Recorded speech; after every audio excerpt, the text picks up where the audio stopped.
Bien, entonces, como siempre, en esta segunda parte de la clase vamos a usar código para implementar lo que les contó Ricardo y a través de la implementación en un código terminar de entender cómo se usa. En esta clase vamos a empezar mostrándoles un código donde prácticamente no les vamos a pedir que hagan nada con él, pero sí que visualicen lo que seguramente es la forma más fácil en la que uno podría propagar errores. Que en el cuatrimestre pasado, muy al pasar, pero en una clase de MF1 lo charlamos. Las cursadas anteriores quizás no, pero lo importante es que mientras charlamos de esto, quizás una vez más, traten de buscar la conexión con lo que dijo Ricardo, porque el final de esto que les quiero contar ahora es la conexión con MF2, con lo que contó Ricardo y con el trabajo para hacer que tiene que ver con un código donde se implementa justamente lo que contó Ricardo en las últimas dos slides. Entonces, lo primero que quiero decir es, o sea, el Labo 1, justamente acá donde estamos, y las veces que me tocó dar Labo 1, me gustó contar esto, porque en general todos deben recordar Labo 1 como el momento donde le piden que propague estos errores. Y en general es la parte más tediosa y que viene un apéndice, y en la 1 lo tenés que hacer y tenés que mostrar la cuenta, y tenés que adjuntar una parte del informe donde mostrás qué cuenta hiciste para ver si aprendiste a propagar. Entonces, ¿qué era aprender a propagar? Teníamos casos fáciles en donde si había una variable aleatoria X y otra variable aleatoria Y, y por ejemplo la sumábamos, bueno, creo que nadie duda de cómo es, si escribo Z igual a X más Y, cómo se hacía esa propagación, ¿no? Terminaba quedando que el error es en Z, propagando, digo, haciendo la derivada y demás, cuando tengo la suma, es, al unísono, ¿qué es? El error por propagación de la suma, ¿qué da? La suma cuadrática de los errores de cada uno,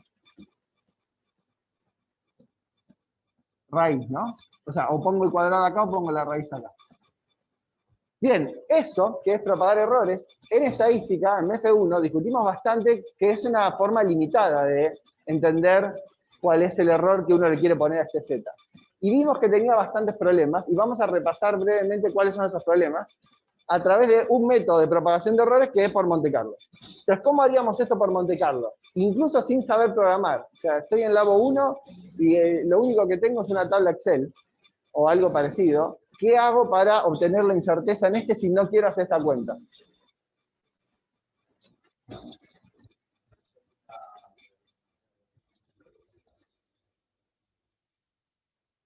Exacto. Lo que de alguna manera se parece al TP que van a entregar hoy, ¿no? XY en XN y sub n. Tengo un montón de realizaciones, para cada una de ellas lo que hice fue tomar los X sub I a partir de una distribución conocida. ¿Cuál es? Bueno, acá usé los sigmas, ¿no? Yo sé que X viene de una distribución normal centrada en algún mu y que tiene ese sigma, y lo mismo sé para Y, viene de una normal centrada en algún mu y que tiene ese sigma.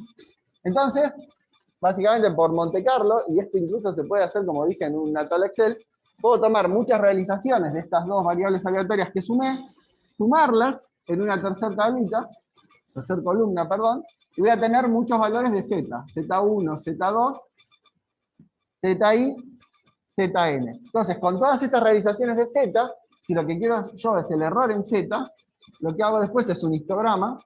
Bueno, supongamos que no tengo tantos. Y al histograma, y ajusto una gaussiana arriba, y el sigma de esa gaussiana es el sigma de Z. Bueno, entonces no necesitaba propagar. Si sabía codear o tenía una tabla a disposición que me generara números aleatorios, lo podía hacer. ¿Cuál es la ventaja de esto? Que claro, esta cuenta es fácil, pero si la función no es la suma, es algo mucho más complicado, hacer esto es igual de fácil. Y entonces con la misma facilidad puedo armar el histograma de cualquier variable aleatoria que sea función de otras y hacer lo mismo. Hago el histograma, le ajusto una gaussiana, me fijo cuál es su sigma y digo que ese es su error. ¿Alguna pregunta con esa metodología muy simple? Por eso se puede contar acá en Labo 1 a gente que recién entra a la carrera. y les digo que funciona. Está bueno contarlo después de que propagaron todo el cuatrimestre, un poco se enojan, pero al mismo tiempo esto es, por supuesto, una forma de truchar datos, ¿no? O sea, si yo sé cuál es la esperanza y cómo fluctúan los datos, puedo armarme esta tabla y hacer una recta y entregar un informe, donde por otras razones uno puede advertir que vinieron de acá. Bien, ¿dónde esto podría empezar a tener problemas? ¿Funciona siempre? ¿Está perfecto? ¿Listo? Olvidémonos de propagar. ¿Alguna idea? Si tiene una asimetría de la distribución. Perfecto. ¿Se les ocurre alguna función que me genere una distribución que no es simétrica?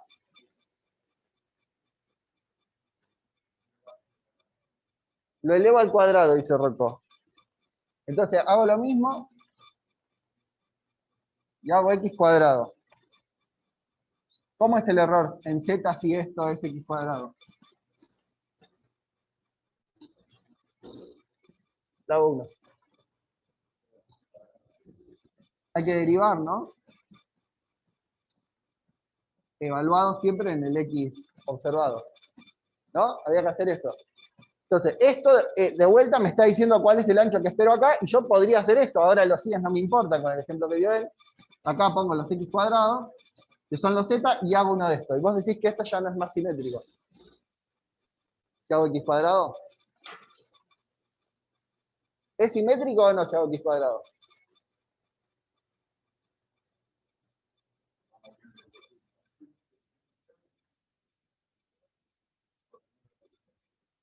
No especulen. Bueno, la respuesta es, depende de la esperanza de x. Porque imagínate que el x está cerca del 0, por ejemplo. Claro, si está cerca del 0 y le vas al cuadrado, ya no puede dar más negativo. ¿No? Entonces, claro, bueno, ahora lo vamos a ver cómo da. Pero, de hecho, pregunta, y dejo de insistir con este camino. Si esta x que está acá es la normal 0,1, saco ahí, porque todo está conectado con todo, en esta materia y en muchas otras. ¿Una qué? Exactamente. Si esto es la normal 0,1, entonces z, que viene a ser x cuadrado, va a tener distribución chi cuadrado con un grado de libertad. Y entonces, ¿cómo va a ser la distribución en ese caso? Va a ser así.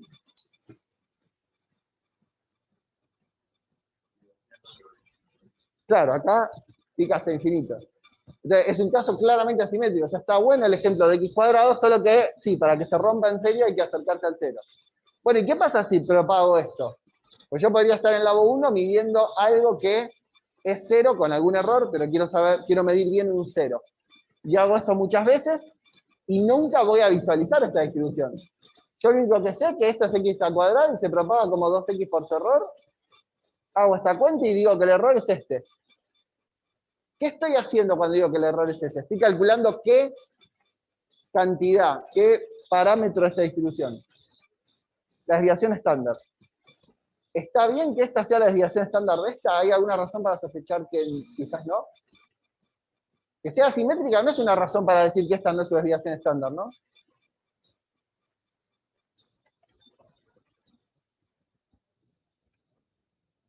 Con este sigma podría tomar valores negativos el z, claro, pero lo que digo es, esto que estoy calculando acá es la raíz cuadrada de la varianza de la distribución de z, que aunque sea simétrica tiene una varianza bien definida. Podrían pasar dos, o sea, lo que quiero dejar en claro es que hay dos puntos acá que mirar, y ahora los vamos a ver con el código. Uno es, si propagar efectivamente me da la varianza de la variable aleatoria z en este caso. ¿Propagar hace eso siempre o a veces no hace eso? Es una aproximación. Entonces, no siempre propagar me da la varianza. ¿Se acuerdan en qué casos valía esa aproximación? Cuando es lineal. ¿En qué cosa es lineal? Claro. Cuando sumas variables aleatorias. Por ejemplo, en el caso de x más y de antes, es exacto. No hay, ahí no, en la varianza que da propagar, es la varianza de la suma. Eso está bien. De hecho, la propiedad de que la varianza de la suma es la suma de las varianzas, ¿no? Pero el segundo punto importante es, primero estar atento a que si propago la varianza podría estar mal, porque siempre es una aproximación, salvo casos lineales, como dice Mauro. El segundo, si tengo bien la varianza, podría ser que lo que esté mal, es decir, que Z es Z más menos esa varianza que calculé con un 68% de nivel de confianza. ¿Qué estoy haciendo al decir esto? Hay una hipótesis subyacente, que ya no es que la varianza está bien calculada. La varianza puede estar bien o puede estar mal. Más allá de eso, al informar este error y prometer que eso es el 68%, que es más o menos simétrica y más que simétrica, porque puede ser simétrica y no gaussiana. Si da 68, es que es gaussiana. Es simétrica y gaussiana. O sea, al hacer eso, aunque esté bien calculada la varianza, le estoy diciendo, estoy aproximando esto por una cosa así. Eso es propagar, eso es lo que se aprende a hacer acá. Porque está bien muchas veces y muchas otras se rompe. Ahora, esto solo que está acá, perdón, esto que está acá, me alcanza para visualizar la distribución de esa cantidad cuya varianza o error quiero informar. O sea, esto que es muy fácil de hacer, me alcanza para saber cuán buena es la aproximación que estoy haciendo, o incluso para evitar propagar con funciones, el arcotangente de x sobre y. No importa, no me tengo que acordar que era 1 sobre el coseno cuadrado. Hago esto y ya está. Entonces vamos a hacer eso, y quiero que desde ahora, está pasando un avión, empiecen a pensar, ¿por qué les estoy contando esto ahora? ¿Qué pasó? Que volvimos a Labo 1. Estamos en Labo 1, estamos hablando de propagación de errores.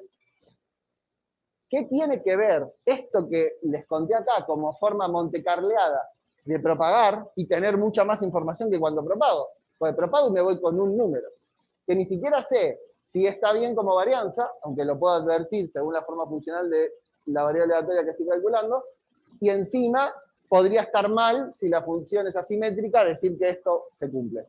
Bueno, con esto lo resuelvo. ¿Qué estoy haciendo cuando hago esto y qué tiene que ver esto con lo que les contó Ricardo?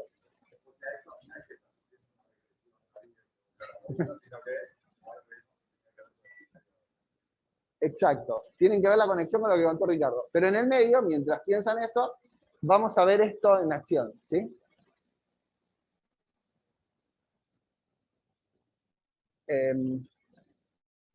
Lo pueden mirar en sus pantallas, ¿no? Todos están en Zoom. Perfecto. No, está bien. Si todos están en Zoom, lo miran acá. No hace falta.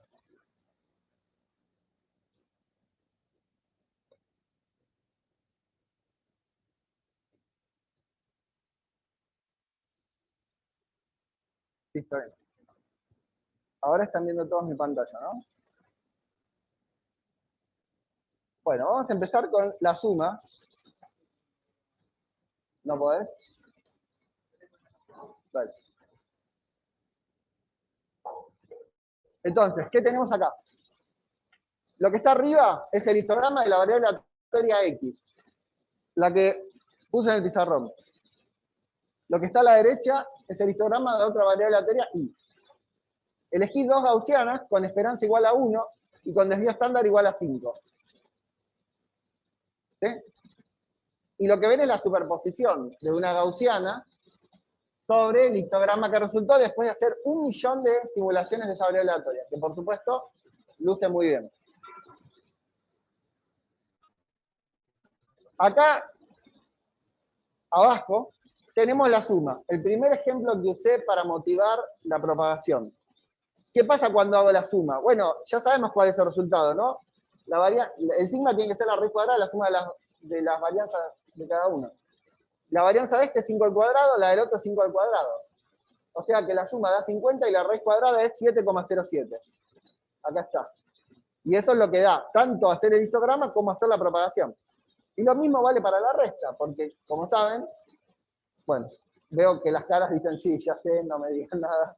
¿Estamos bien? Entonces, este caso es exacto, la propagación es exacta, el Monte Carlo está perfecto y estamos todos contentos y hasta acá no hacía falta hacer más que propagar para hacer esto. Parece una pérdida de tiempo haber codiado un programa que lo hacía. Ahora vamos a movernos al caso donde en lugar de atender la suma, vamos a... Un poquito más de zoom, ¿dónde? Ah, acá. No, igual lo que está en la terminal no.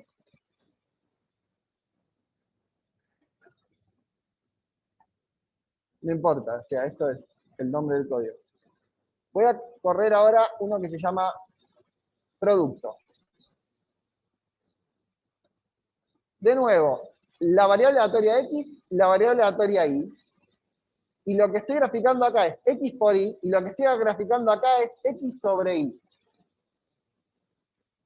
Bueno, creo que ninguno de ustedes tendría problemas en propagar y decirme cuál debiera ser el error acá y cuál es acá. Lo que ya está hecho eso. La propagación da 20,4 y 20,4 da el Monte Carlo. Acá la propagación da 0,20 o 0,204 y efectivamente da 0,204. O sea, todo está funcionando de maravilla. La propagación coincide con el Monte Carlo. Ahora, en estos casos que estamos viendo acá, producto y cociente, ¿ustedes esperaban que esto dé de maravillas o ya esperaban que se rompa?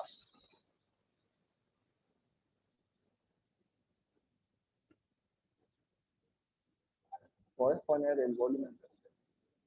Ah, avisarles que si quieren pueden hablar en voz alta y los escuchamos. ¿Nadie tiene nada para decir? Quiero saber si les parece que esto está bien o hay alguna condición donde estos estadísticos, que son el producto y el cociente, Está lejísimo del bien. cero. Vos sabés que el que está pasando a la máquina que barre le pedí antes de entrar que por favor la apague a las 9, pero sé que la prendió a las 11. Creo que habló Alexis y creo que lo que dijiste es que si I estuviera cerca de 0, el cociente tendría que empezarse a romper. ¿No? Y claro, este W es el cociente de X con Y. ¿Por qué da tan bien? Bueno, veamos un poco el código de esto. Toquémosle un cachito a ver qué pasa. Entonces,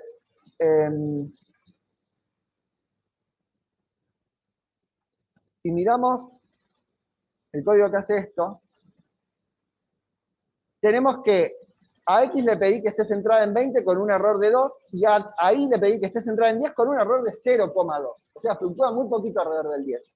Y acá me anoté probar qué pasa cuando Y ahora no vale 10, vale 1. ¿Sí?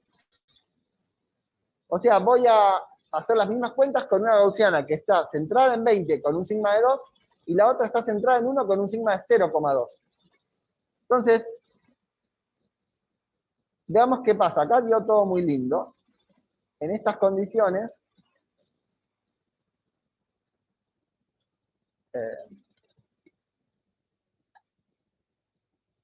ya no dio todo tan lindo. ¿No? Empezó a pasar lo que Alexis advertía. Acá algo está mal. Bueno, hay dos cosas que pueden estar mal. Podría estar mal la varianza, podría estar mal la simetría supuesta para decir que es gaussiano y que el intervalo es más o menos ese sigma. Bueno, hay una que está claro que está mal, ¿no? Porque al tener la distribución, la ventaja que sobreviene de haber estado de usar Monte Carlo, vemos que acá hay una simetría que la gaussiana, por supuesto, no tiene. Pero además vemos que este sigma no coincide con el otro. ¿Ven que esto es 5,1 y esto es 4,47? O sea, propagar no me está dando ni siquiera la varianza correcta. Además de que supongo asimetría cuando lo informo. Supongo simetría cuando lo informo que no tiene. Están pasando las dos cosas. Y en este sigue todo bastante bien. O sea, el del producto no le afectó haber achicado al I. Entonces, hagamos un cambio más antes de ir al último ejemplo. Y es, ¿qué pasa si... Vamos a... Bueno, el código que tengo acá, ¿no? Vamos a achicar, agrandar un poquito el error de I. O sea, al que divide, en el de abajo a la derecha, lo voy a dejar fluctuar más. Le voy a poner un 1 acá. O sea, voy a decir, mira, a la cantidad X la medí con un 10% de error. Me dio 20 más menos 2. Pero a la cantidad Y la conozco con un 100% de error. Es 1 más menos 1. ¿Qué pasa si ahora estudio el producto y estudio el cociente de esas dos variables aleatorias? Por propagación y por este otro método de Monte Carlo, digamos. Entonces corro de vuelta y pasó eso que está ahí. El producto no le molesta que uno de los dos tenga mucho error. Mientras que el cociente, bueno, tiene estos problemas, ¿no? Entonces, les pregunto, ¿es razonable que el producto no tenga ese problema? En el fondo se parece mucho al x cuadrado que decía Roca. Exacto, es un x cuadrado donde está descorrelacionado el x con el y. Uno podría hacer la propagación y ver que la aproximación lineal requerida para que propagarnos sea una aproximación se cumple y esto está bien. Pero con el cociente eso no pasa. Y entonces está mal de muchas formas propagar un cociente, que es una de las fórmulas más usadas, ¿no? El error del cociente, ¿cuál es? Bueno, el error relativo del cociente es la raíz cuadrada, la suma de los errores relativos al cuadrado, punto.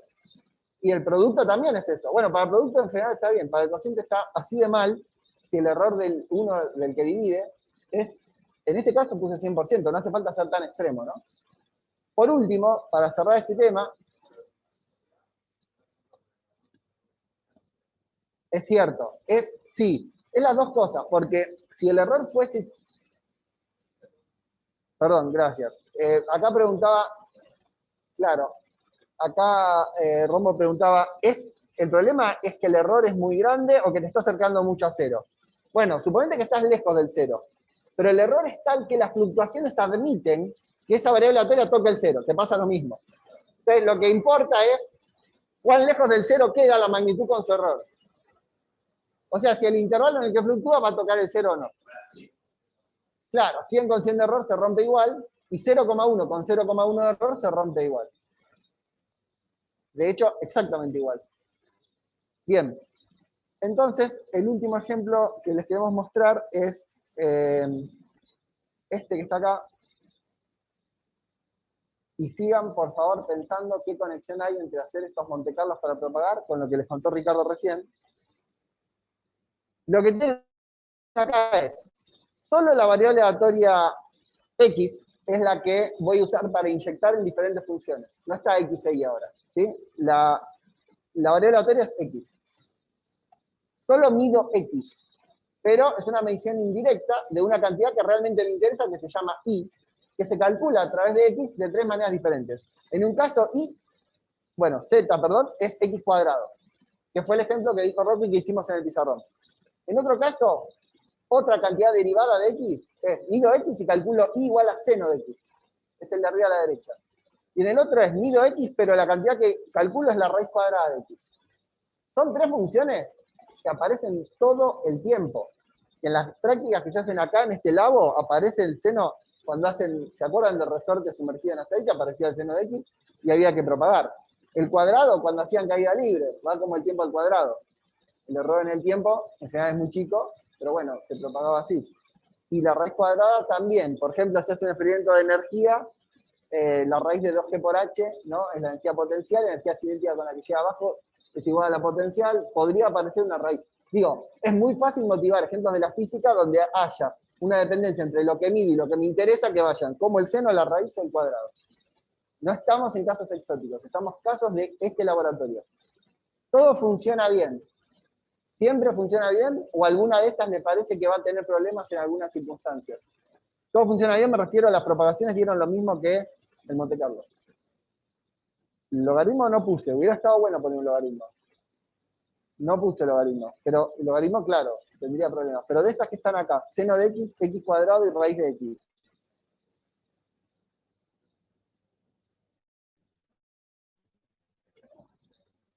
Alexis dice, con la raíz de x podría haber problemas cuando me acerco al cero. Bueno, veamos qué pasa. Acá, primero les cuento lo que estoy usando para armar esos histogramas, que un poco lo dicen los histogramas, pero sigo haciendo 1.000.000 de Monte Carlo. La media de x es 0,5, la media de sigma es 0,02. Y para ahí estoy tomando el seno, bueno, esto estaba ahí, ¿no? La derivada, acá estoy propagando, o sea, el código único que hace es escribir la propagación que hice previamente y hace el Monte Carlo. Entonces, ¿qué pasa cuando, acuérdense que acá está solo la variable aleatoria x, ¿sí? Inyectada en tres funciones diferentes, pero no hay x e y. Es x metida en el seno de x metida en x cuadrado y x metida en raíz de x. Entonces, el error le puse 0,02 y esto es 0,5. Déjenme agrandar un poquito el error, que es parecido a lo que dice Alexis, dice acercar el x al cero. Bueno, una forma de acercarlo es que sus fluctuaciones sean más grandes y que eventualmente pueda estar en cero o cerca de cero. O sea, voy a agrandar este 0,2 a 0,5 y lo voy a volver a correr.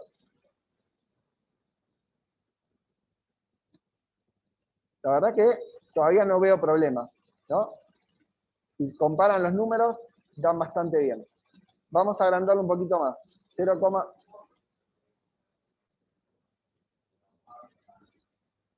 una buena pregunta. No sé.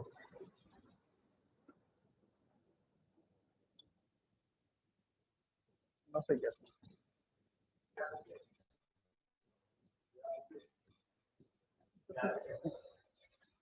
Ya se empezó a ver algo acá, ¿no?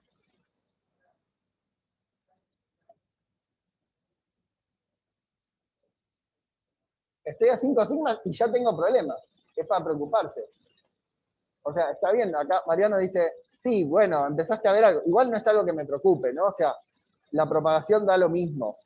El sigma está bien, pero el ojo ya se empieza a dar cuenta con la distribución a la vista que había una simetría que yo no estaba mirando.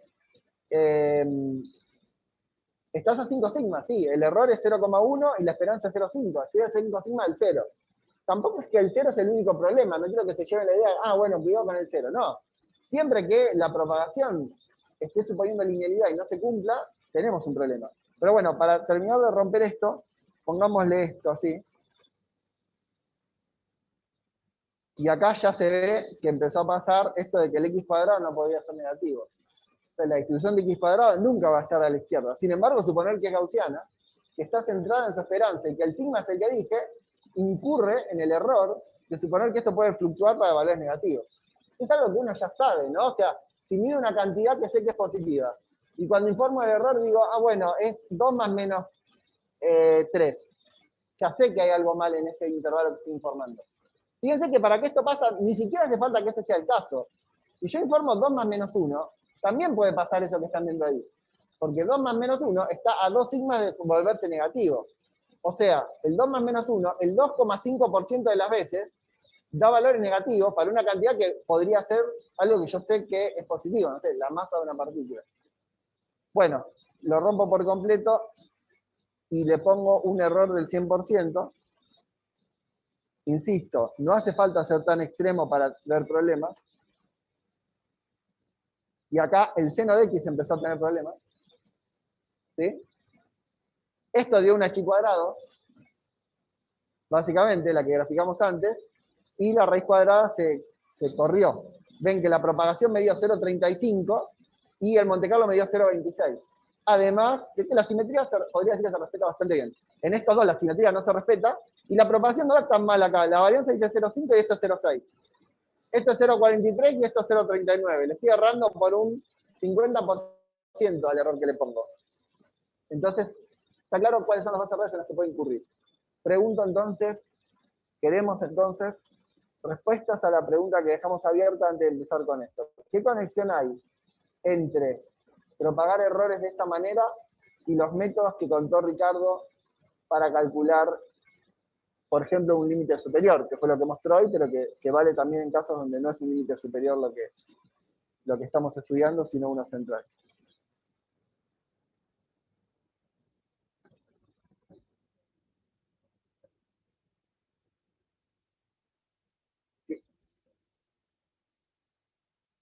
Que un error sistemático, no te escuché la última parte. Que un error sistemático te correlaciona, ok, pero supongamos que estos dos son los errores sistemáticos y que no están correlacionados. O sea, supongamos que estos errores que yo, perdón, me estoy moviendo y no estoy...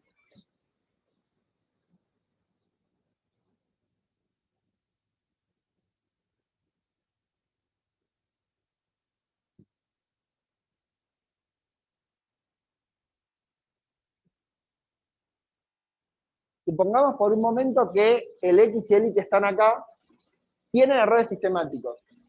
Ya estamos pensando en estadísticas seguramente. Y que no están correlacionados. Y que para calcular el error de Z hago esto que está acá.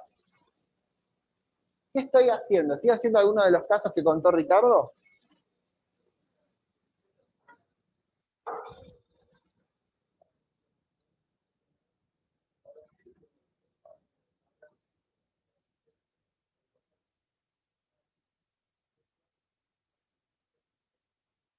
Bien, está bien. Entonces, lo que dice Mariano es, sí, uno podría pensar al X y el Y como el background y la eficiencia, si bien hay un producto, acá hay una suma, pero está bien, alguien los midió antes y me dijo cuáles eran sus errores, su sigma X y su sigma Y. Yo puedo pensar que esos son los sistemáticos, sí, y la pregunta es, Ricardo contó 3 métodos.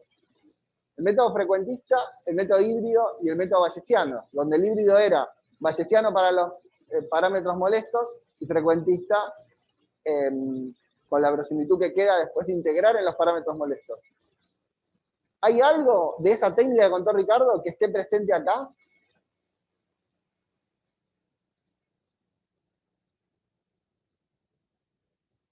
Al incluir la distribución de los parámetros molestos en la verosimilitud, podemos hacer una estimación mejor del error que podríamos hacer con propagación de errores. Sin duda.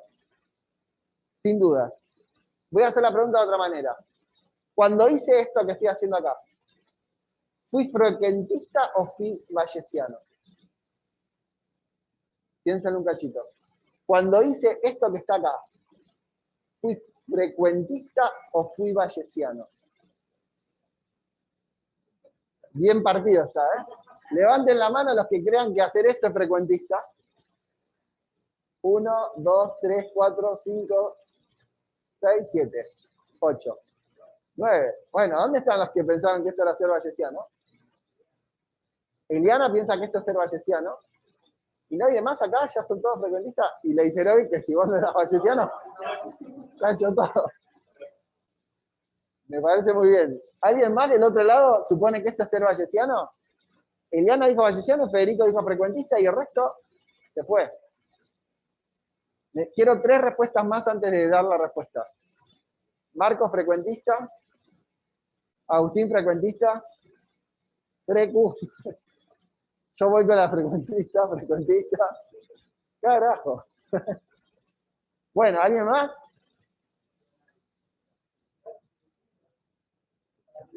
Y el híbrido.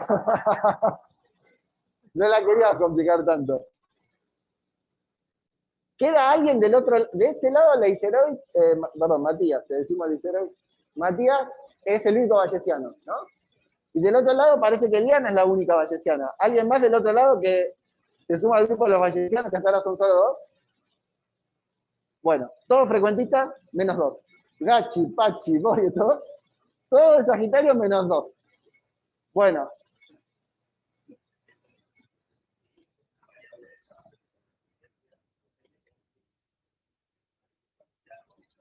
Depende de qué es el sigma. Ah, vos decís si el que me dio este error fue bayesiano cuando lo calculó.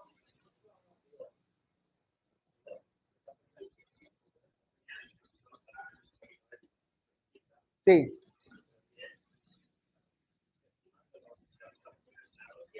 Sí.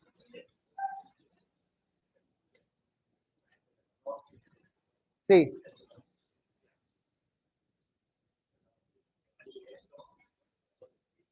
Sí. Ok. Creo, no, creo que te entiendo, pero no estoy 100% seguro. Vos me dirás si es esto. Vos decís, vayamos al caso de la suma.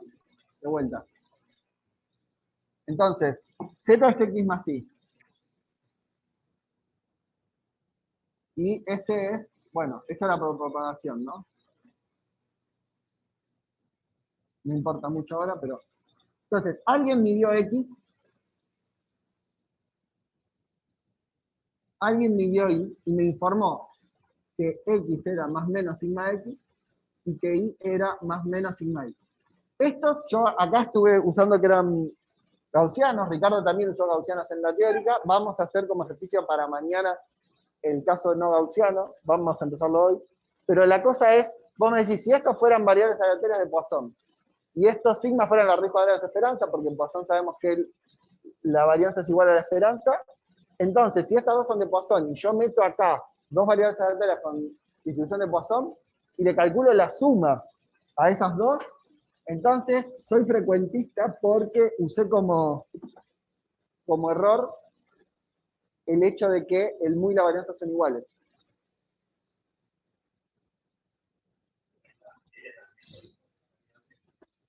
Sí. Sí,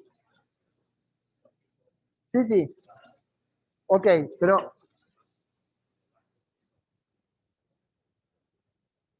sí, es que para nosotros tenés, con esta precisión los tenés medidos a estos dos. Acá no hay. Sí, claro. Bueno, en general los errores de una cantidad, decís que son bosenianos porque sabés que la cantidad fluctúa de forma boseniana. Sí, sí.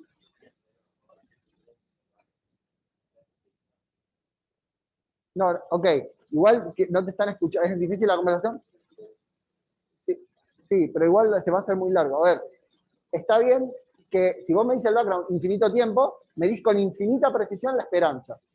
Pero tener con infinita precisión medida la esperanza no significa que cuando vos hagas tu experimento, el background tiene error. Tiene un error que es la raíz cuadrada de esa esperanza en el caso de que el background sea poissoniano. Y ahí estoy siendo frecuentista, decís porque estoy diciendo que el error del background, aunque lo conozco perfectamente, es la raíz cuadrada de esa esperanza. En ese sentido sí que soy frecuentista. Ok, pero el punto al que queremos, por el que preguntamos si somos frecuentistas bachilleros, es la estrategia para propagar. Lo que estamos haciendo es variar los parámetros alrededor de su esperanza. Cuando Ricardo les contó cómo sacarse de encima de los parámetros molestos, en el enfoque híbrido o en el bayesiano, ¿qué había que hacer con los nuisance parameters? ¿Qué había que hacer con los parámetros molestos para que no jueguen más en la verosimilitud y poder hacer el profiling de la señal? Había que integrarlos, exactamente. Había que integrarlos. ¿Y cómo es el integral por Monte Carlo? Ustedes saben que el Monte Carlo, una de las cosas para que se usa, nació casi con la integración. Integrar es una cosa que por Monte Carlo es muy fácil de hacer, ¿no? Es, quiero, tengo una función acá así, quiero hacer la integral de esta función por Monte Carlo. ¿Qué hago? Tiro puntitos con distribución uniforme, en 0 y en 1, y después cuento cuántos cayeron abajo de esto y cuántos tiré. El cociente es la integral, multiplicando después por el área del cuadrado. O sea, integrar por Monte Carlo es casi el origen, uno de los primeros usos que tuvo Monte Carlo. Tiro puntitos. ¿Sí? Bueno, entonces para integrar puedo usar Monte Carlo. ¿Y cómo hago para integrar por Monte Carlo? Tengo que agarrar esos dos parámetros que quiero integrar y hacerles ¿qué cosa?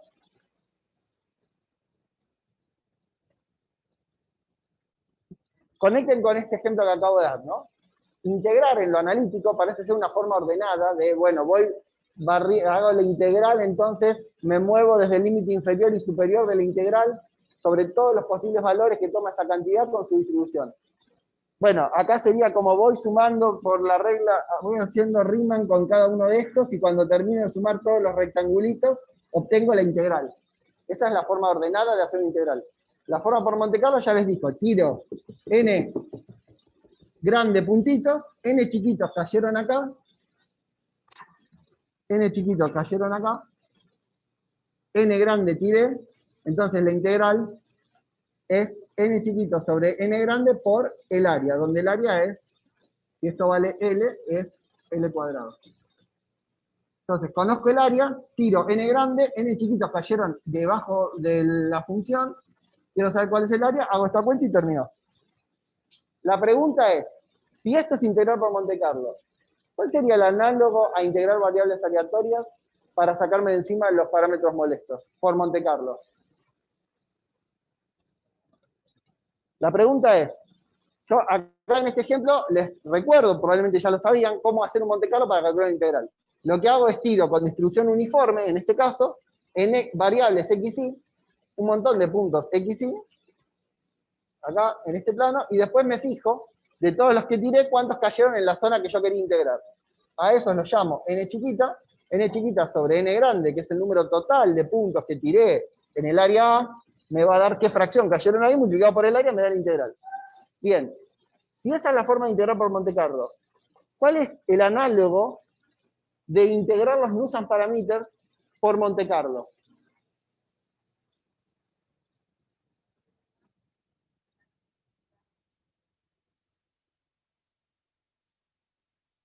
No, no está, yo no iría a hacer esa conexión, no es tan fuerte la conexión. Yo lo que quiero con este ejemplo es mostrar que para hacer un integral por Monte Carlo, generás variables aleatorias. O sea, no es tan directa la conexión. Esto lo dije solo para motivar la idea de que con Monte Carlo también puedes integrar.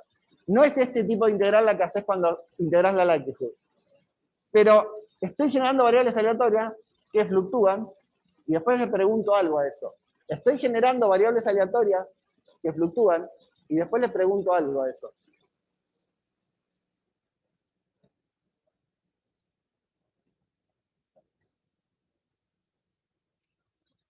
Claro, pero para generarme variables aleatorias de X y de Y, tengo que conocer su distribución.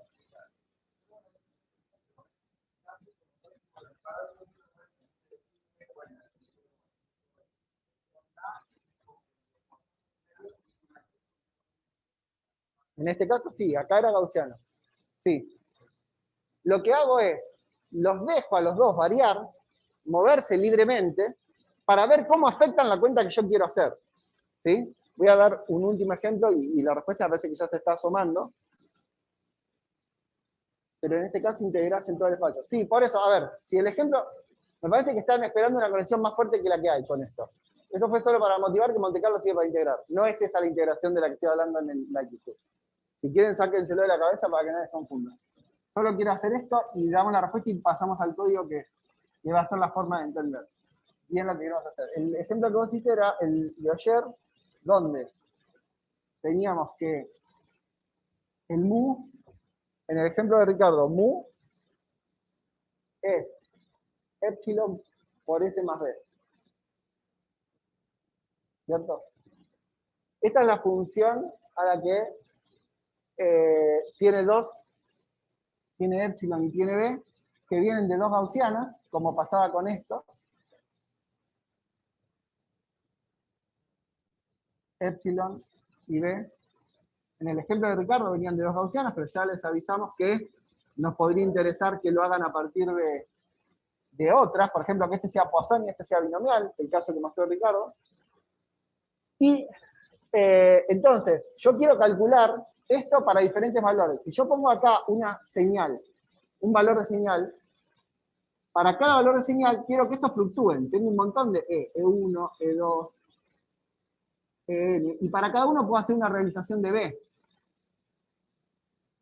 B1, B2, BN. ¿Qué estoy haciendo al hacer esto? Fijo S y montecarleo a estos dos. Ahora, para hacer este Montecarlo, con cada uno y para cada uno poder calcular esto, necesito saber cuál es la distribución de E. De la misma, esta es la distribución de E. Entonces, si a este lo fluctúo de esta manera y a este lo fluctúo de esta otra, hacer a estos variar y moverse en su espacio es una forma de integrarlos. Se ve la conexión entre integral y hacerlo. Ahora veo que las cabezas empezaron a hacer así.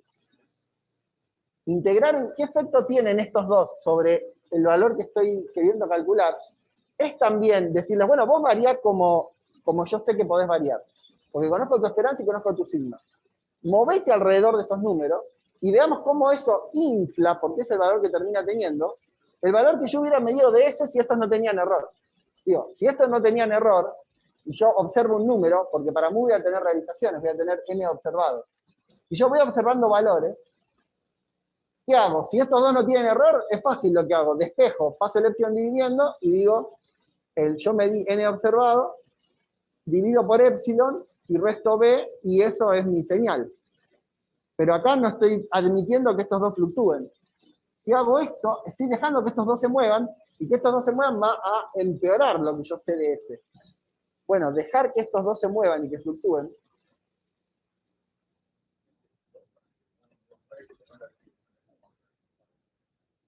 Claro. Para cada uno de estos voy a tener todos los mues. ¿No? Es lo mismo que hice antes con la suma, solo que con esta cuenta. ¿Y qué pasa si ahora agarro esto y me inyecto en un histograma? Estoy haciendo lo mismo que antes. Bueno, hacer eso es integrar por Monte Carlo los Nussans parameters. Así que Alexis y Eliana eran los que tenían la razón cuando decían que esto era ser bayesiano. Perdón, Matías.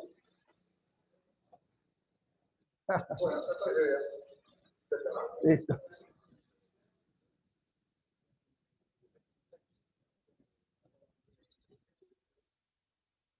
Es una forma de decirlo, sí. No, lo que dice, no, yo entendí lo que, ahora voy a repetir lo que dijo y creo que entiendo lo que dice. Lo que él dice es, decime si me equivoco, que cuando sos bayesiano, lo que estás haciendo es, haciendo la distribución de estos, partiendo de lo que va a aparecer en el código, que es usando los B observados, porque no conoces el verdadero valor de estos dos. O sea, tu estimación de estos dos que están acá son los que observaste. En cambio, en el frecuentista, movés estos dos hasta encontrar el intervalo para esto. O sea, profilear es mover estos dos. ¿Es eso, Mariano, lo que...? Sí. Exacto, es decir, claro. Bueno, pero, cuidado, o sea, está bien, coincido con tu visión, pero que quede claro que cuando haces Monte Carlo con estos dos, las gaussianas alrededor de las cuales haces mover, tienen una esperanza y un signo. ¿Que de dónde van a salir? Bueno, estos los vas a haber observado en tu experimento, vas a haber medido alguna vez esos, y vas a usar eso como estimación. En ese sentido, sos bayesiano también porque estás asumiendo que estos que son parámetros tienen una distribución. ¿Se acuerdan? Y cierro con eso y pasamos al código. Que en el bayesiano, lo que uno hacía con el posterior era darle una distribución de probabilidad a una cosa que era un parámetro. Porque el enfoque bayesiano lo que hacía era poner en términos de una PDF lo que la humanidad sabía de esa cosa. Entonces yo puedo decir, bueno, epsilon es un parámetro y B es un parámetro. Pero lo que yo sé de B y lo que yo sé de epsilon bien puede ser representado por las mismas herramientas estadísticas que usan los frecuentistas. Por ejemplo, por una Probability Distribution Function. Si uso una PDF para decir qué sé yo de B, voy a hacer una gaussiana o una binomial o lo que fuera alrededor de B y le voy a tener que poner un mu y un sigma. Bueno, al hacer eso, al ponerle una distribución a B, estaba siendo bayesiano por el solo hecho de que me animé a decir que B, que era un parámetro, tenía una distribución asociada. ¿Sí?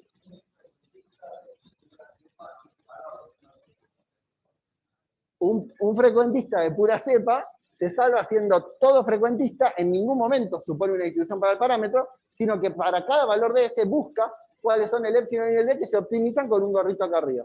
Exacto. Eso es ser puro frecuentista. Y ser híbrido es, a estos dos los integro, pero a este no. La señal, que es el que yo quiero, a quien le quiero poner una cota superior, en el caso de Ricardo, o una cota o un intervalo, a este no lo voy ni a Monte Carlo ni, o sea, no le voy a hacer Bayes. A este lo voy a profilear, o sea, voy a buscar hasta dónde tengo que mover ese, tal que a la izquierda quede el 1 menos el confidence que yo quiero, que era la forma en la que armábamos el cinturón de confianza. O sea, esta parte es frecuentista, y cierro con esto, porque muevo ese hasta que a la izquierda o a la derecha, según sea el intervalo, quede 1 menos el nivel de confianza. Era la estrategia por excelencia, la famosa movida del folio transparente sobre el pizarrón, para buscar el intervalo. Eso lo van a hacer con ese. Y a los otros dos los integramos por Monte Carlo. Somos bayesianos acá y somos frecuentistas acá. Ese es el híbrido. Bien, entonces les vamos a contar un código híbrido de cálculo de esto. ¿Cómo vienen de cansancio? Vi un par de personas con ganas de irse. ¿Qué hora es? Viene, claro, viene esto y o sea, les contamos el código.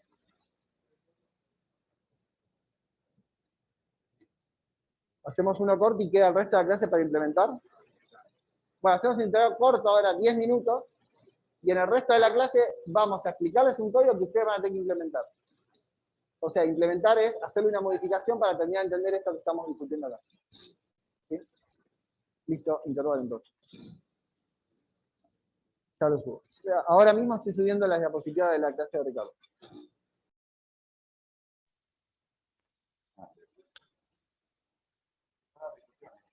Bueno, voy a hacer un comentario que no es para abrir una discusión, sino solo para que quede registrado el comentario y que después del código ustedes lo piensen. Que tiene que ver con que no hay discusión sobre que cuando acá tengo S y acá tengo B, epsilon y B, estos son parámetros, y hacer esto implica haberle puesto una distribución al parámetro. Y hacer eso, ponerle una distribución a los parámetros, es pensar de forma bayesiana. ¿Sí? No hay discusión. Lo que generó cierta controversia, y con razón, es qué pasa cuando acá tengo X más Y, que son variables aleatorias que yo puedo observar, cuya distribución conozco y no son un parámetro, son variables aleatorias. ¿Está bien? Que es el caso que usé para propagar. La metodología es la misma que acá, en ese sentido podemos pensarlo bayesiano, pero lo que es bayesiano en rigor es hacer esto con los parámetros y poner como distribución una asociada a un parámetro. Y eso es lo que vamos a hacer ahora. Con un código, ¿no? El código que hace justamente lo que Ricardo contó en la teórica. Bien.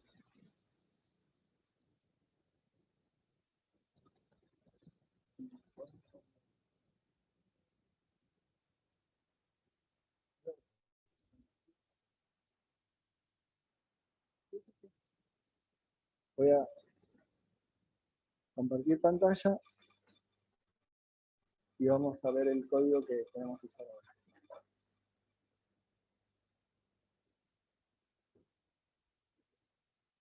Bien, entonces, no me pasaste a 8,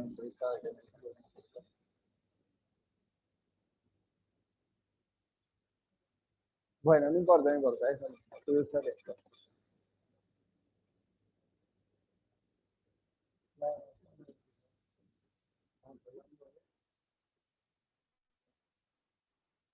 Bien, fíjense, primero para que no cunda el pánico, el código tiene 58 líneas, de las cuales las últimas 20 son para dibujar en pantalla. De hecho, esto lo podemos comentar desde ahora, no nos interesa. O sea, toda esta parte de acá podría no estar y a lo que vamos a hacer es totalmente irrelevante. ¿Sí? Entonces tenemos un código de 40 líneas. Eso es lo que vamos a trabajar y que entra en esta pantalla. Lo que están viendo ahí es todo lo que hay que entender. Y ahí adentro está implementado el método híbrido que contó Ricardo, donde los errores del epsilon y el b son bayesianos. Son solo estas líneas. Fíjense qué cortito que es de escribir. Son estas líneas. Los de arriba son definición de los parámetros. Son 15 líneas. Y lo que conceptualmente puede ser muy difícil de entender. Entonces, el código, como dice, de forma híbrida, ¿sí? Para el OYER, cuando decimos OYER nos referimos al que escribió en el pizarrón y escribió Ricardo en la teórica, al que tiene como mu el epsilon multiplicando, o sea, la eficiencia multiplicando a señal más background. En esta versión tenemos un valor observado, un Smax que va a ser el máximo valor que vamos a admitir en esa barriga de S que hay que hacer para dar con el valor de S que cumple la condición que buscamos. A saber, que quede a la izquierda de la verosimilitud ya integrada el 10% de los casos. A la izquierda del valor observado. Ahora voy a volver a eso. Pero este es un parámetro del código, digamos, uno podría aumentar esto y hacer un barrido más largo. Después, el error en el valor observado, este tau lo mencionó Ricardo al pasar, no nos importa demasiado acá, pero es básicamente la relación entre cuánto tiempo estoy viviendo fondo y cuánto tiempo estoy viviendo señal. ¿Sí? Si el fondo lo mido 10 veces más que el background, la forma en la que estimo el fondo es distinta porque tengo más estadística y entonces hay que corregir por ese factor. Eso es tau. Bien, y estos parámetros son para calcular la eficiencia, pero si bien estos datos que están acá podrían usarse para calcular la eficiencia y su error, en una primera iteración de esto, en la que queremos que trabajen, nosotros comentamos directamente el cálculo para que sea bien directo y fácil. Es la eficiencia, vamos a decir que vale 1 con un error del 10%.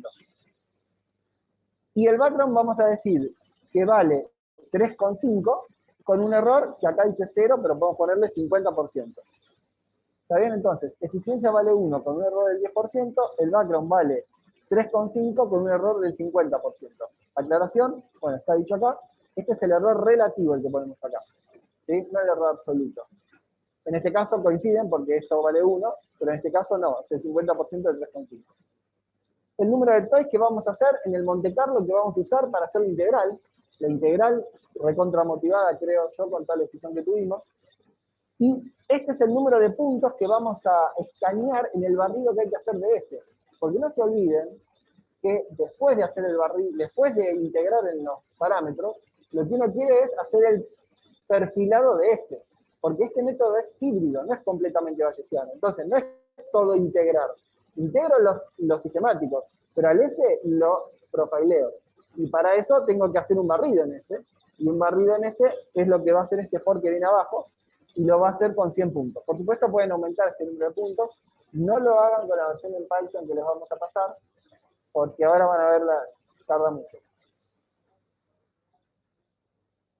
Con la versión en Python que les vamos a pasar, si este número es 100 ya tarda mucho. Ahora, de hecho ahora se los comparto. Igual lo que tienen que ver es lo que está en la pantalla, ¿no? Bien, entonces, una vez más instanciamos, perdón, estoy mirando el C++, no me había dado cuenta, es lo mismo para esto. No estoy usando la versión .py, porque vi que está el asterisco, acá estamos usando un puntero a la clase, que es algo de C++. La verdad es que hubo muchas clases con Python y Lucas, por ejemplo, Patricio del otro lado, Gabriel, están usando C++. Así que me voy a quedar acá, solo porque al menos una vez tenemos que usar el código que ellos después tienen que leer. Entonces, pero lamentablemente sin tiempo para explicar por qué hay un asterisco acá adelante. Solo decirte que este es un puntero a un objeto de la clase tgraph, que es justamente el G1, bueno, es un puntero a ese objeto. Entonces, con esto preparamos el lugar donde vamos a graficar todos estos puntos, que son los puntos en donde vamos a evaluar para diferentes valores de f cuánto da la verosimilitud. Entonces, esto que está acá es simplemente para hacer el escaneo, ¿no? O sea, la señal va a ir, en este caso, desde -1 a un valor que va a estar dado por este Smax, que advertí antes que tenía que ver con eso, de hasta dónde yo quería llevar ese, divido por este numerito y multiplico por y. ¿Se entiende, no? Es el paso a paso. O sea, voy incrementando ese y a pasitos chiquititos, y en cada uno de esos pasos voy a hacer toda esta cuenta. Por eso hay un for acá. Entonces, hay dos for en este código. El de afuera es el for que hace el barrido en S, en la señal, que ensaya valores de S, y para cada uno de esos valores de S, se va a fijar cuál es la integral que queda a la izquierda del n observado. ¿Sí? El otro for, el que está acá adentro, es el que hace el Monte Carlo. El que para cada una de esos valores de S, da un número n toys de veces, igual a 300.000, hacer el Monte Carlo con los sistemáticos para hacer su integral. ¿Se entiende? Entonces el for de afuera es para cada S, hago lo que tiene el for de adentro, que es integrar por Monte Carlo los sistemáticos. Entonces el for de afuera es el frecuentista, el for de adentro es el sistemático. Que hay que hacerlo para cada valor de S. Bien, vayamos entonces a ver cómo es que hago esa integral. Bueno, básicamente uno define la variable f y la variable b, donde f y b no son los observados, son la variable enteramente bayesiana, porque es el parámetro, pero pensado como una variable aleatoria. No hay nada más bayesiano que eso. Entonces voy a decir f lo voy a obtener de una gaussiana que está centrada en el valor de la eficiencia observado, que es el 1 que le inyecté acá arriba, con un error que es el error relativo por el valor absoluto, ¿no? Este es el error absoluto en la eficiencia, que como le pusimos 10% relativo, va a ser 0,1 para esto. Y hago lo mismo con el background. Digo, también lo saco de una gaussiana, que está centrada en B observado, y que tiene un error absoluto, que es su error relativo por su valor absoluto, que va a ser 0,5 por 3,5. En cada uno de estos, voy a tomar un valor. Y fíjense, ¿qué hace este while? Bueno, ya lo viste en la línea de arriba, ¿no? Pero ¿qué hace este while?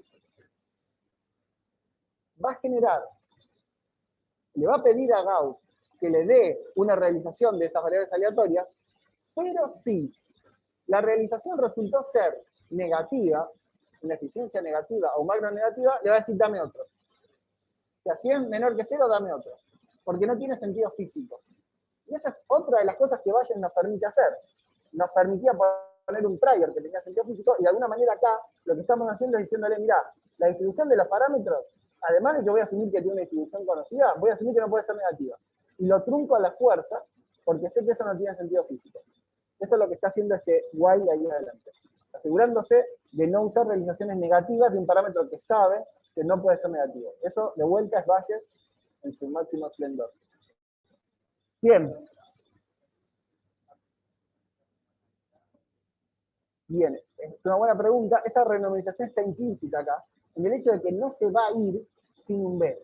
O sea, va a tirar un B, ¿sí? Y va a volver a tirar un B. Vamos a decir, la distribución que te queda no tiene la distribución gaussiana. Bien, esa también es buena. Cuando vos integrás, si a esto lo decía Ricardo ayer también, creo que siempre que hablas de Bayes lo comentás, que uno lo que usa es la forma funcional del posterior. ¿Sí? Cuando vos estás maximizando, a menos de una constante, el máximo es el mismo, por ejemplo, cuando prosperidad. Entonces, las consecuencias de que no esté normalizada, en ese sentido que vos decís, son una constante global, que no va a cambiar, ¿no? En qué lugar está el máximo. Cortada literalmente, claro, no es que se corrió, le borré un pedazo. Pero la estadística total, esto es importante, la estadística total sigue siendo la misma. Sigue siendo n toys, no es que tiene menos eventos porque le borré un pedazo. Por el while que se asegura de irse con una realización, y si es negativa le pide otra, no es que se va. O sea, es como un sampleo con reposición. No. Sí, iba a decir con reposición cuando es negativo. O sea, si es negativo, dame otro. Bien.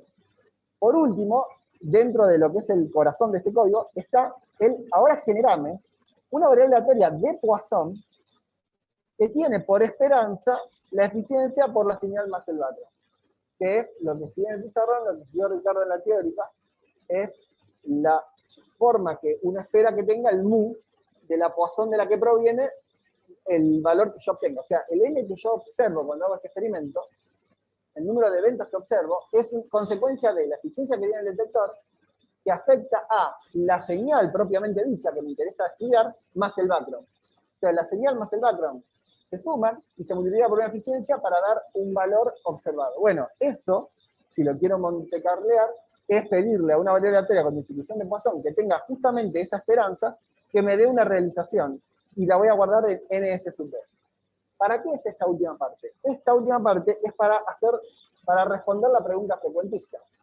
La pregunta frecuentista es, con estas variaciones que tiene la eficiencia del background, inyectadas en la esperanza, como pueden ver acá, inyectadas en la esperanza de la poissoniana a partir de la cual yo obtuve realizaciones de mi experimento, ¿cuántas de esas realizaciones resultaron ser menores o iguales que el valor que observé? Vamos de vuelta. De hecho, me parece que hay que volver a tu diapositiva para que esto se entienda. O lo dibujo en el pizarrón. Lo voy a decir una vez más y vamos a dibujar. Sí, lo tengo acá. Ya está en la página y ahora le voy a abrir la diapositiva de Ricardo para contarles esto. Voy a la diapositiva y vuelvo al código. Me parece que eso es lo mejor para que se entienda. Está en material adicional.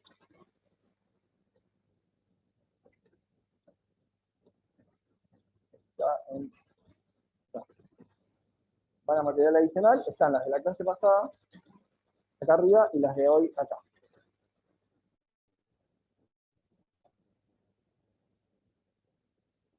Entonces,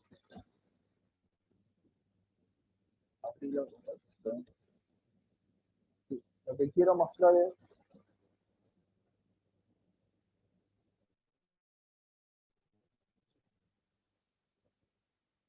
abrir.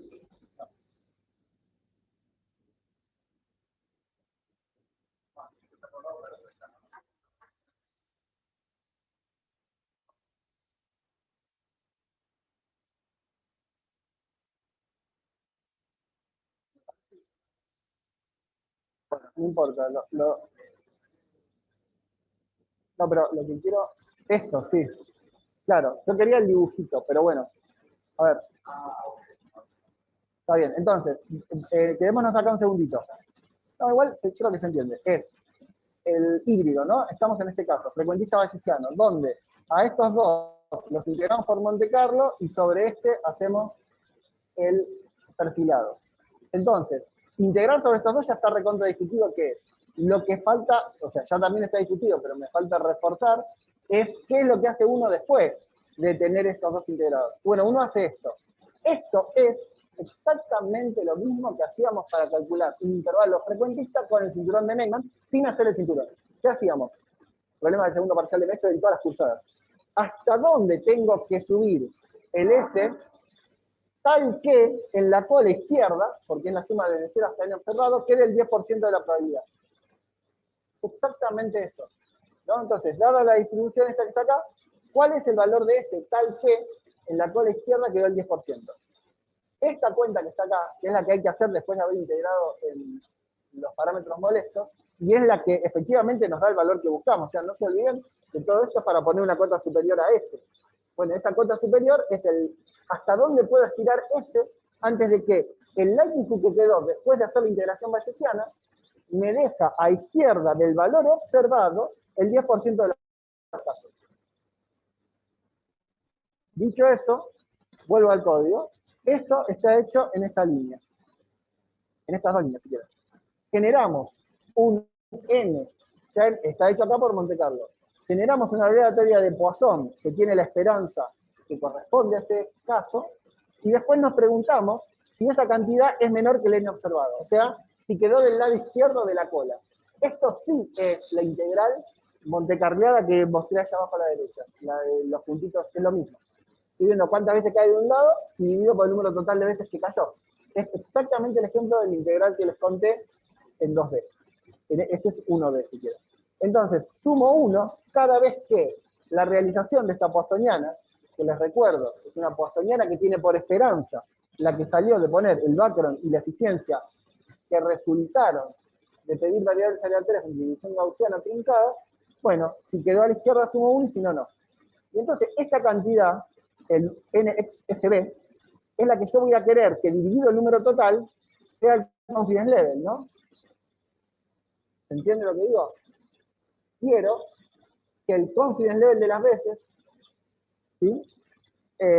Pase esto, que quede a la izquierda lo que yo quiero. Bueno, listo, lo que sigue es imprimir en pantalla. ¿Se entiende entonces? Repaso general, defino variable, imprimo y en el medio está el corazón del código, que es, hago dos for, uno para barrer en S y otro para integrar montecarliano. En estos dos genero los sistemáticos tomados de una gaussiana truncada y en este último genero una variable aleatoria de Poisson que tiene por esperanza lo que yo sé que debe ser la esperanza en este caso, que es epsilon por S más B.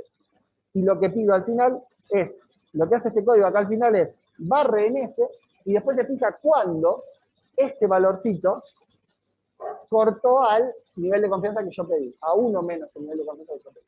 Cuando cortó al 0,5, por ejemplo, 0,05. ¿Alguna pregunta? Bueno.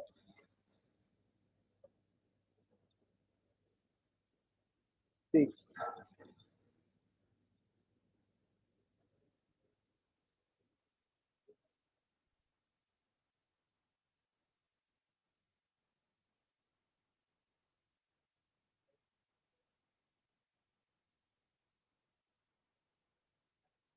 Ah,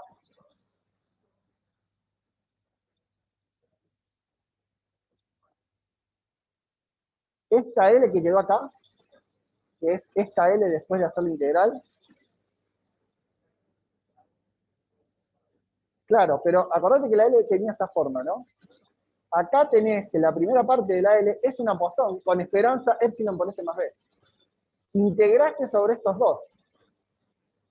Integraste sobre estos dos. Esta forma funcional la conservás. O sea, no dejaste de tener una poissoniana, solo que afectada por lo que pasó al haber integrado el likelihood en estas dos. Pero esta dependencia con epsilon más S más B la conservás en el mood de lo que era la poissoniana, que hubiese sido así, no tenías errores. Si no tenías errores, estos dos no estaban y hubiera quedado esto solo. Bueno, ahora tenés errores. Y ahora te lo sacás de encima integrándolos. Y recuperás lo que hubieses tenido sin errores, solo que ensanchado por la variabilidad que resultó de que estos tenían errores sistemáticos. Y entonces a este le podés preguntar, le podés decir, dame realizaciones de una poissoniana que tiene por esperanza epsilon por S más B. Bueno, eso es lo que hace el código acá. Le pide realizaciones de una poissoniana que tiene por esperanza epsilon por S más B. ¿Ok? ¿Alguna otra pregunta? Hola, ¿se me escucha? Sí, Okay. perfecto, fuerte y claro. Mi pregunta era justamente eso. Marcos, Sí, en ese último paso, ¿no tendría sentido también tomar muchos valores de poissoniana en vez de una sola? Como para capitalizar en el hecho de que ya hallaste una. Pero eso implicaría que cada medición tuviese el mismo sistemático. O sea, no estarías dejando variar al sistemático en cada realización de n. El hecho de tomar un F, un B y calcular un S, te asegura que en cada uno de los n que tomás, el F y el B variaron independientemente. Si vos para un F y un D fijo pedís muchos de estos, no le estás dejando fluctuar para todos ellos al B y al F, al B y al F, perdón. Y eso no es, por ejemplo, lo que hicimos en el pizarrón cuando propagamos. Para cada línea fluctuamos los parámetros. Casi Claro, que sea, el límite al extremo de lo que vos estás proponiendo sería no considerar error en los sistemáticos, porque los dejé fijos. El límite, no es lo que está diciendo. claro, pasa que hecho así es como que no estimas un S, solamente ves si... Sí, o sea, no sé, se me hace como que tal vez es más No, eficiente en términos del trabajo que le estás pidiendo hacerle al compu que no, pero para el cada otro, B sí, y... pasa que no, igual no es una cuestión de eficiencia o ineficiencia. Hacer lo otro está mal. Porque si vos, para un valor de F y de background, pedís muchas realizaciones de este, todas ellas van a provenir de un mismo valor de background y de eficiencia. Entonces no los estás dejando variar. Y dejarlos variar es justamente lo que hace que el upper limit empeore, como contó Ricardo. Si los dejas fijos, aunque sea por tramos, estás matando una variabilidad que en la realidad van a tener. Acordate que en el fondo lo que estás haciendo es, si tuvieras infinito dinero, medir infinitas veces esto. En cada uno de los experimentos que hubieras hecho en tu vida real, ¿le hubieras podido decir al background o a la eficiencia, che, mirá que vos tenés que valer lo mismo que los últimos 10 que hice? No. El background y la eficiencia van a tomar el valor que les cante y vos te las vas a arreglar para tener muchas realizaciones de tu experimento. Al final del día, cada una de esas realizaciones provenientes de un background y de una acción distinto te darán una distribución para ese, que no es lo que estamos haciendo acá, sino preguntándonos ahora de forma frecuentista cuál es el máximo valor de este, tal que una distribución poissoniana tomada con ese S, con el B y con el F que simulé, me dejan a la izquierda de su distribución, cuando digo a la izquierda digo por debajo del N observado, un número de casos igual a 1 menos el confident level.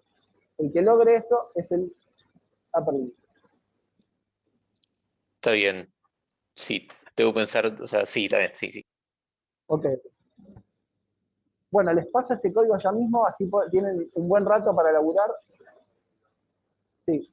Igual mientras cuento esto creo que no podrían hacer mucho más, pero ya mismo lo estoy subiendo para que, para que, para que.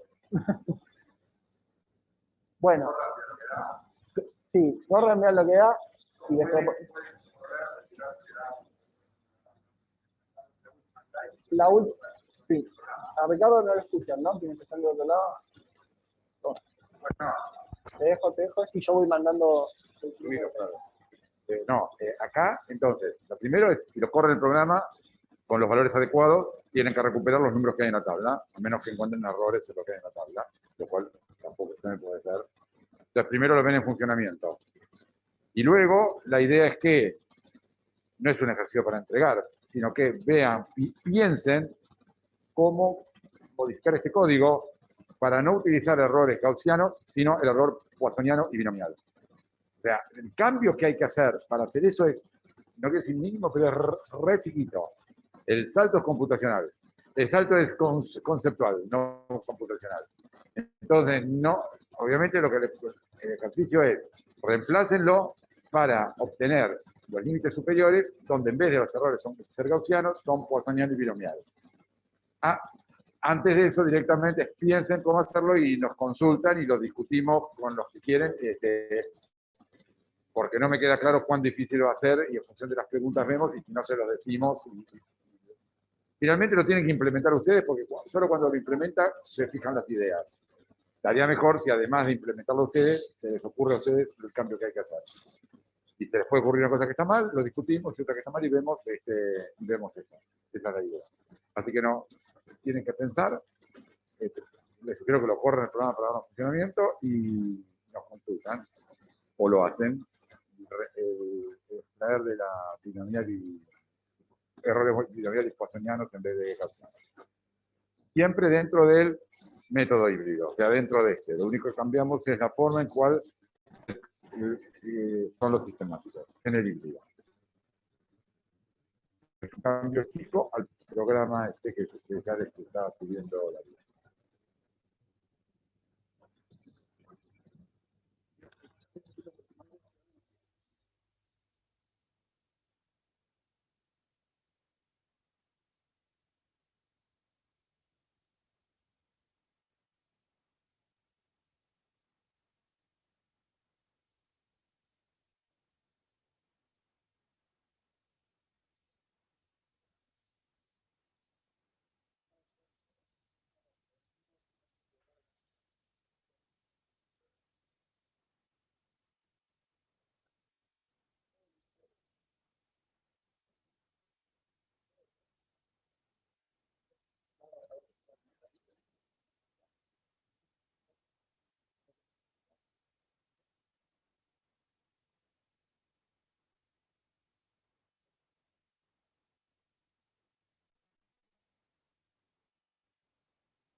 Ya está el código en la página del DS. Escrito. Como siempre está el punto .py y ahora pusimos el punto .c.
Repito la consigna para que trabajen con este código, porque todavía tenemos 25 minutos más. Primero correrlo y ver cómo funciona, verlo andando. La versión en Python, quizá en la línea 14 el número de pasos lo tienen que explicar un poco, porque con 100 tarda mucho. Y que después de entender lo que está haciendo, teniéndolo ahí a mano, se fijen qué harían sobre este código si lo que quieren es cambiar la gaussianidad de B y del epsilon, digamos, de la eficiencia del background. ¿Cómo harían para que en lugar de ser gaussianos sean binomiales poissonianos? ¿Qué cambio harían? Estaría bueno discutir eso antes de irse. Así que piensen en eso y si quieren implementenlo.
Tengo Mariana, no, los valores de la tabla de la slide 37 no son usando la binomial Poisson, son usando Gauss. O sea, son los valores que da el código que les acabamos de dar. Ustedes pueden, como prueba de que el código hace eso, chequear qué valores le tienen que dar de entrada al código para recuperar alguno de los números de la tabla.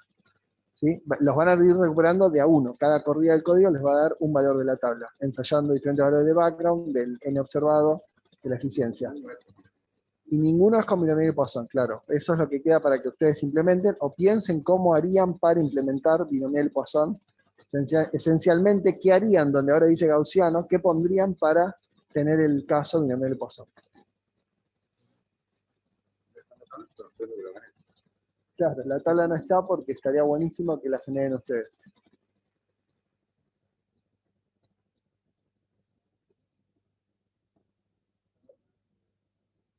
¿No están recuperando los números de la tabla, Mariano?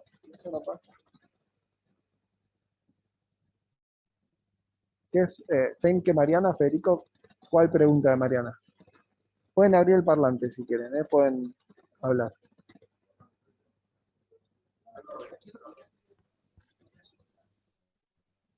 Perdón, Darío. No, que no me están dando los números de la tabla. Eso.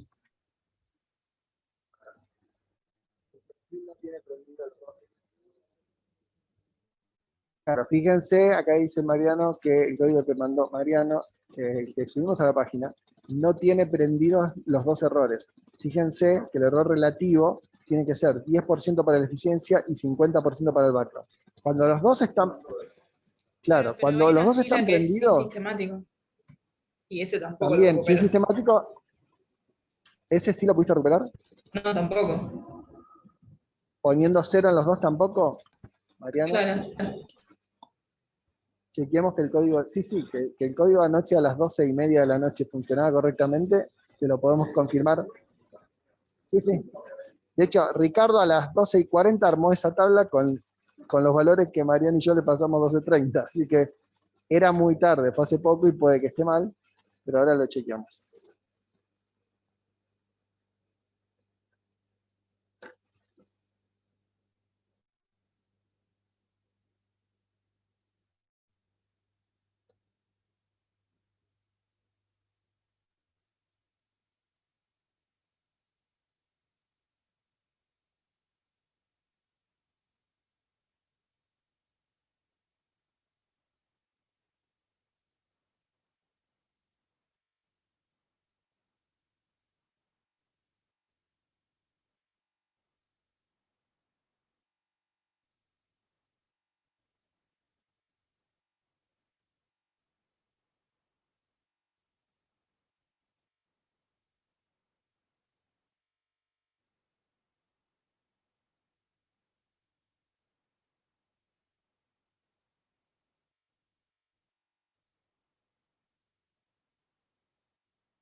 Prueben subiendo el S-Max. El S-Max que está en 2,8, prueben subirlo a un valor más alto, no sé, 6, 8.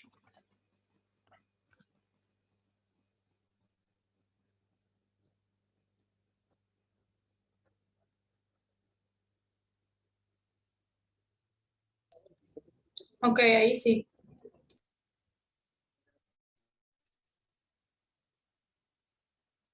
¿Era eso, Mariana, eso que quisiste decir? ¿Ahora te da? Sí, ahí probé con uno de la tabla y me dio. Yo estoy en Ok, Byte, ese así que ahora te digo. S-Max, está bien, ese S-Max estaba chiquito porque justo estábamos explorando valores donde el S valía menos 0,5.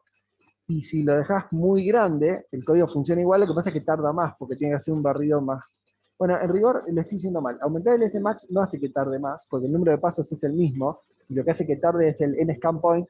Claro, lo que pasa es que si el N-Scan Point está en 100 y el S-Max está en 20, el paso es muy grueso y las consecuencias de eso es que el valor que determina como ese supremo, el upper limit para ese, termina siendo impreciso, porque el corte lo pone en un valor que no está bien resuelto. Entonces, lo que hacemos con el S-Max es achicar el intervalo en el que queremos buscar el S-Max, el S óptimo, el upper limit, para que no tenga que hacer muchos más puntos. ¿Sí? ¿Se entiende?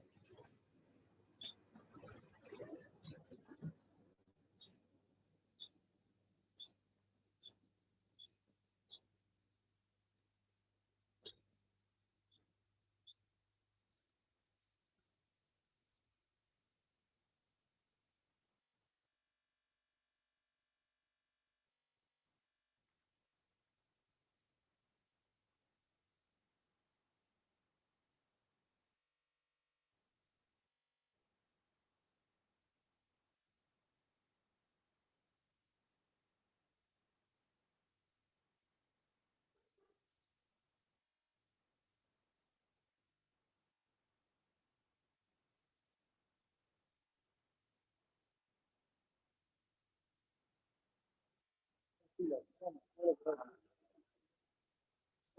lo sacamos a la... Esto lo saqué después de hablar con vos.